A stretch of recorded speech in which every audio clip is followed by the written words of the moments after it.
안녕하십니까. 오늘의 말씀은 요한일서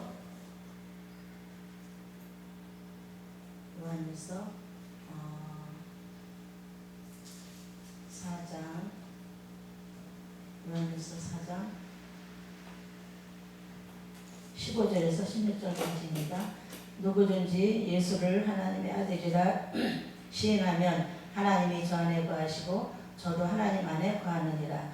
하나님이 우리를 사랑하시는 사랑을 우리가 알고 믿었노니 하나님은 사랑이시라. 사랑 안에 거하는 자는 하나님 안에 거하고 하나님도 그 안에 거하시느니라. 아멘.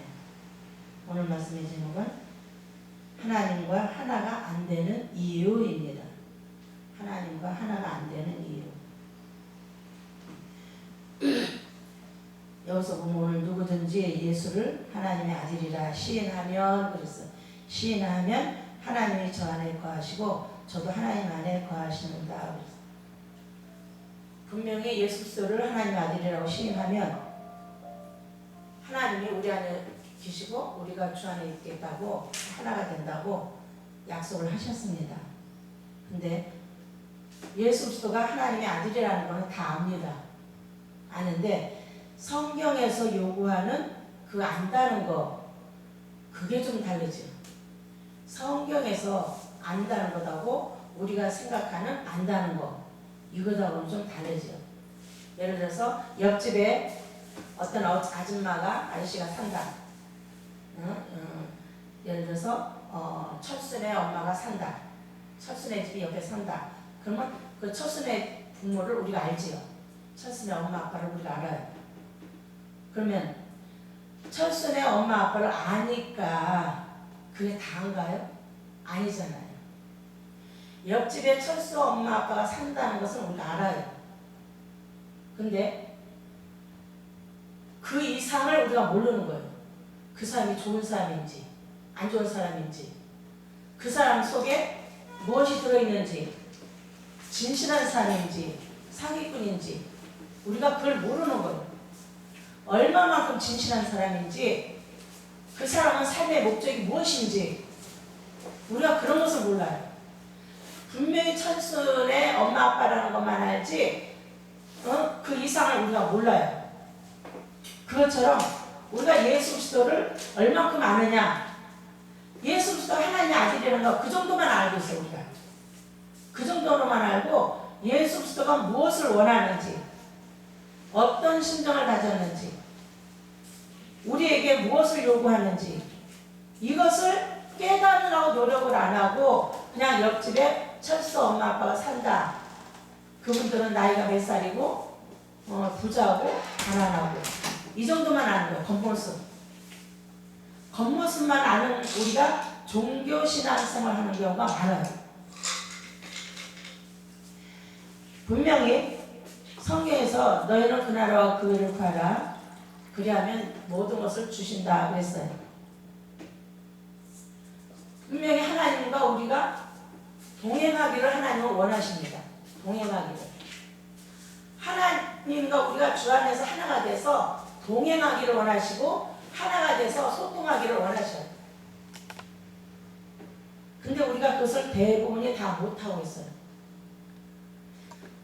내가 다니는 교회 목사님과 성도들은 교인들은 아는데 그 이상을 모르는 거예요. 우리 목사님이 정말 하나님 뜻대로 설교를 잘하시는지 우리 교인들이 정말 하나님 뜻대로 신앙생활 잘하는지 그걸 우리가 모르는 거예요. 그걸 모르고 대충만 알고 있어요. 대충. 우리 목사님 설교 잘하셔. 우리 교인들 아주 진실해요. 이 정도만 알고 있는 거예요. 그러나 하나님은 그들의 열매를 보고 알라 그랬어요. 그 사람들이 정말 잘하는 건지 잘못하는 건지는 그들의 열매를 보고 알라 그랬어요.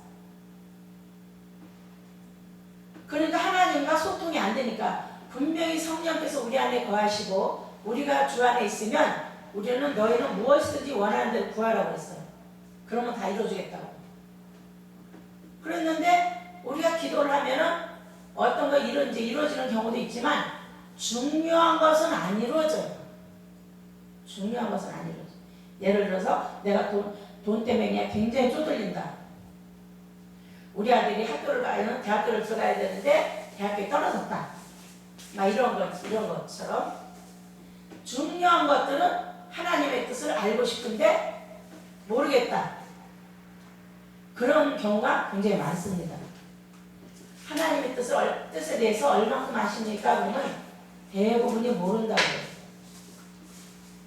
하나님과 하나가 아직 안 돼 있어서 그래요. 하나님의 뜻과 하나가 되면은 소통이 되고 서로 눈빛만 봐도 웬만한 거 알잖아요. 부부간이나 친구간이나 부모 자식 간에도 서로 얼굴만 봐도 눈빛만 봐도 상대방이 무엇을 원하는지 압니다. 그게 바로 사랑의 표시예요. 서로 사랑하면은 진실하게 사랑하면은 상대방이 무엇을 원하는지 알게 됩니다. 알게 되는데 대부분이 몰라요. 그리고는 내가 하나님을 사랑한다고 해요. 그러니까 우리가 하나님을 사랑한다는 말이 대부분이 거짓말이 되는 거예요. 하나님을 거짓말로 사랑하면은 하나님과 하나가 될 수가 없고 소통이 안 돼요. 하나님 나 배고파요. 밥 주세요. 밥 먹게 해주세요. 쌀 사게 해주세요. 이런 거는 하나님이 웬만하면 다 주셔요. 그런데 중요한 거 하나님 내가 어떻게 해야 주님 뜻대로 사는 거예요. 내가 어떻게 해야 주님 뜻에 합당한 거예요. 이런 거 중요한 것을 알려고 하면 안 가르쳐줘요. 이런 걸 알으려면은 그만한 자기의 희생이 필요합니다. 내가 주님을 제일로 사랑한다는 증거를 하나님한테 보여드려야 돼요. 그것은 곧 지극히 작은 자에게 잘하는 거예요. 지극히 작은 자에게. 저 사람 나보다도 형편없어. 나보다 저 사람 무시해도 괜찮아. 이런 식으로 무시하는 경우가 굉장히 많거든요. 근데 지극히 작은 자에게 한 것이 곧 예수님께 한 것이라고 했어요. 그러니까 우리가 가까운 사람들을 굉장히 많이 사랑해야 돼요. 하나님을 제일로 사랑한다는 것은 이웃을 내 몸처럼 사랑하는 증거가 되는 거예요. 이웃을 내 몸처럼 사랑하지 않으면 그건 하나님을 제일로 사랑한다고 할 수가 없어요. 하나님의 뜻을 아는 사람은 이웃을 내 몸처럼 가족을 내 몸처럼 사랑하게 돼 있어요. 근데 말로만 살아버려요. 말로만. 상대방을 위하는 사랑을 해야 되거든요. 상대방을 위하는 사랑. 근데 상대방을 위하는 사랑을 못하고 그냥 내 마음에서 이렇게 통하는 그런 사랑만 하는 경우가 대부분이에요. 그러니까 싸우면 그냥 속에 있는 얘기가 다 나오는 거예요. 우리는 이웃을 내 몸처럼 사랑하라는 거 그걸 잘해야지 돼요. 그렇다고 해서 이웃을 그냥 무조건 사랑해라고 그 소리는 아닙니다. 사랑을 많이 줘야 될 사람이 있고 조금 줘야 될 사람이 있고 그래요. 사랑의 대상자가. 그러나 하나님 뜻대로 살려고 애쓰는 사람, 그 사람들은 많이 사랑해줘야지. 많이 도와줘야 돼요. 그러나 하나님 뜻대로 살려고 애쓰지 않는 사람, 그 사람들은 도와주더라도 조금만 도와줘야 돼요. 많이 도와주면 안 돼요. 나중에 뒤통수 치니까. 맞아요.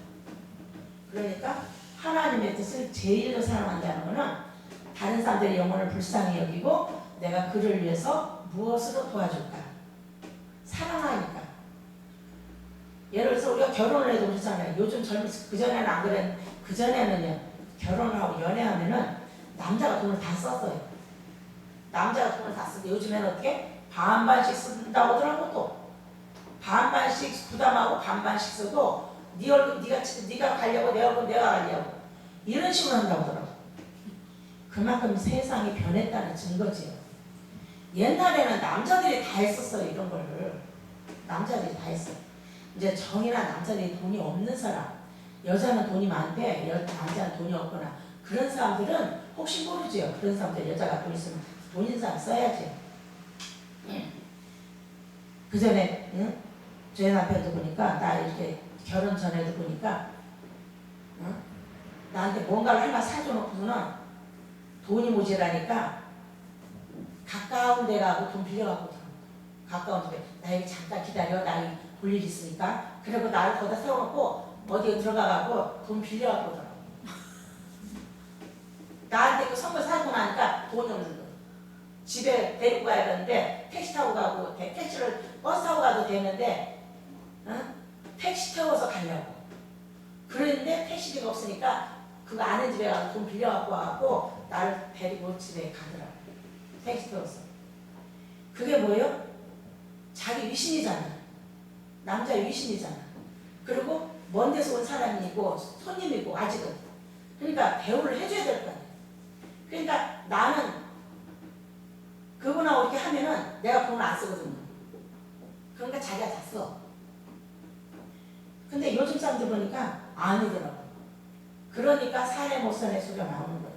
사랑하면요 상대방을 위해서 돈 쓰는 거 아깝지가 않아요. 오히려 자기가 다 쓰려고 그래요. 돈이 없어도 다 쓰려고 그래요. 그래갖고 저희 남편은 나한테 그때 사준 선물 그걸 보면은 그때 그 일이 생각나요. 내가 저거 사주느라고 내가 돈 빌려 댕겼다고 그런 얘기 하더라고. 그때 택시비가 없어가지고 돈 빌렸다고. 그러니까 상대방을 사랑하고 위한다면 내가 그 사람을 위해서 사랑하고 희생하는 것이 아깝지가 않은 거예요. 뭐든지 다 해주고 싶은 거예요. 어떤 사람도 헤어질 적에도 내가 그동안 해준 거 대봐 이런다고 그러고 내가 너한테 데이트 비용 쓴 거 선물 사준 거 다 대놔. 아 이런 사람이 있더라고. 그런 사랑이 아니에요. 진실한 사랑은 아낌없이 주는 거예요. 선을 지키고 아낌없이 주는 거예요. 상대방이 불쌍한 처지가 되든 불행한 처지가 되든 사랑하고 위해주고 도와주는 거예요. 저 사람을 내 배우자로 여겼으면 사랑하고 끝까지 책임져 주는 거예요. 그 사람이 못된 짓만 하면 끝까지 책임져주고 도와주는 거예요. 그게 배우자의 사랑이에요. 부모 자식 간도 마찬가지예요. 그렇게 진실한 사랑을 해야 되는데 우리가 그런 진실한 사랑을 할 때에 하나님께서 네가 적은 일에 작은 자에게 한 것이 예수님한테 한 것이라고 했잖아요. 그런 사랑을 해야지. 그런 사랑을 우리가 하다 보면 돈으로 손해를 많이 봐요. 그렇지만 해야지 돼. 왜? 하나님한테 그 증거를 보이기 위해서. 예배소서 6장 24절에 보면은 예수 그리스도를 변함없이 사랑하는 모든 자에게 은혜가 있을지어다 그랬어요. 예수 그리스도를 변함없이, 그러니까 예수님의 계명을 변함없이 사랑하고 지키는 사람, 그런 사람에게 은혜가 있을지어다 그 소리. 그래서 우리는 이런 진실한 사랑을 해야만이 빛과 소금으로서 하는 거예요. 우리가 잘못된 것이 굉장히 많습니다. 그 잘못된 것을 하나하나 고쳐 나가는 거예요. 잘못된 것을 하나하나 고쳐 나가다 보면 언젠가는 진실하게 사랑의 포로가 돼요. 내가 저 사람에게 사랑을 많이 줄수록 상대방은 나한테 꼼짝 못하게 돼 있어요. 우리가 상대방한테 사랑을 많이 줄수록 저 사람은 나한테 꼼짝 못하게 돼 있어요. 왜? 나 같은 사람이 없거든. 그렇기 때문에 우리가 사랑을 많이 주는 것이, 사랑을 많이 주고 이유 달지 않고 그 사람을 이해하고 도와주면은 그 사람도 언젠가는 나를 알고 나를 따라오는 사람이 되는 거지. 그래서 이가 사랑이 바로 그런 거더라고. 나는 비록 뭐 다른 사람들 같이 뭐 이렇게 특별히 갖고 있는 건 없어도 하나님의 사랑 이것만 갖고도 충분하다는 생각이 되더라고요. 그래서 우리가 예수 그리스도를 변함없이 하나님의 뜻을 알고 변함없이 사랑을 베푸는 우리 모두가 되기를 원합니다. 아멘. 기도하겠습니다.